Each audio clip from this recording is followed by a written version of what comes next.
crash lets loose 25 million bees in Mount Juliet yesterday. Yeah, indeed. The beekeepers have spent the past night trying to recapture as many of them as they can. No thank you. Matthew Torres is live out there this morning, keeping a very close eye on anything buzzing around him. And they've been working for a long time to clear this thing, right, Matthew?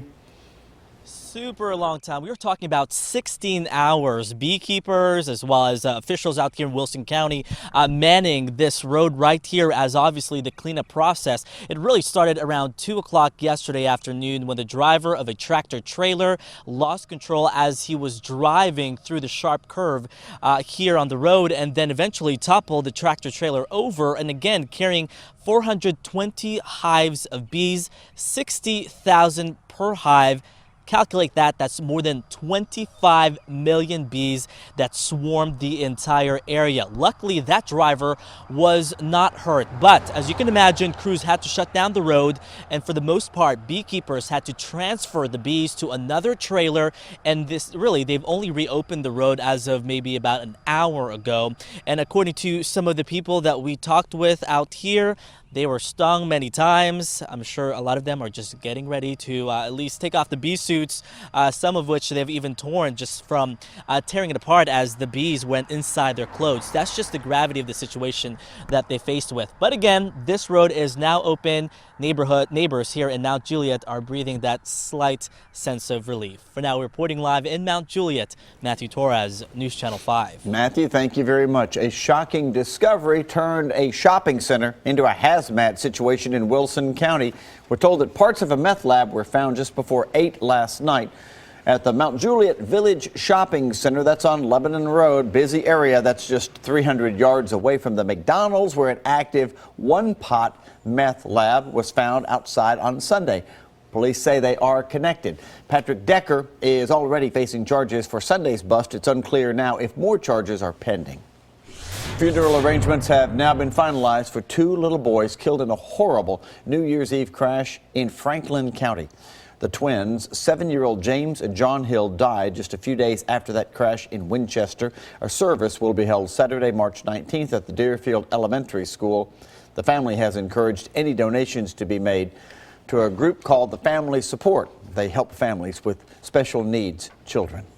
And a warning for parents this morning after a woman tried to talk a child into getting into her car in Clarksville.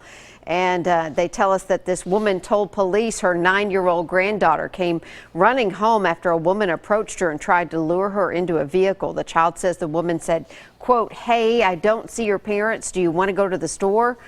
Take a look at this picture of the possible getaway car. Clarksville police tell us the woman in the car approached the child in the 1400 block of Glendale Drive. And the 9-year-old described the suspicious person as a thin black woman with her hair pulled up in a perfect bun.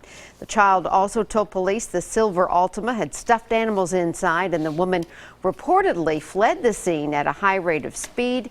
Police say it happened about 4:20 in the afternoon after school, perhaps. So if you have any information, call Clarksville Crime Stoppers, 931-645-TIPS. Amy, a prostitution sting nabs a half a dozen men in Clarksville. We're told the bust had to do with the website that we've talked about a lot, Backpage.com. The 6 men you see pictured there are now facing patronizing prostitution charges. New this morning, a man is in custody after a stabbing at Fort Negley Park last night. Officers say Oliver Ove stabbed the victim and then was arrested a short time later. Ove is now charged with attempted criminal homicide. The victim has life-threatening injuries at this time. And Erin Andrews has won her legal battle against a Nashville hotel and the convicted stalker accused of secretly filming her. A jury awarded her $55 million of her $75 million lawsuit yesterday. The jury found both Michael Barrett, who secretly filmed the sportscaster changing through a peephole in 2008, and the owner and former operator of the Marriott at Vanderbilt Hotel at fault. They will split the damages. Andrews personally thanked jurors after the decision was announced. A couple of them hugged her, and one even asked for an autograph. At this time, it's unclear if the hotel will appeal that decision.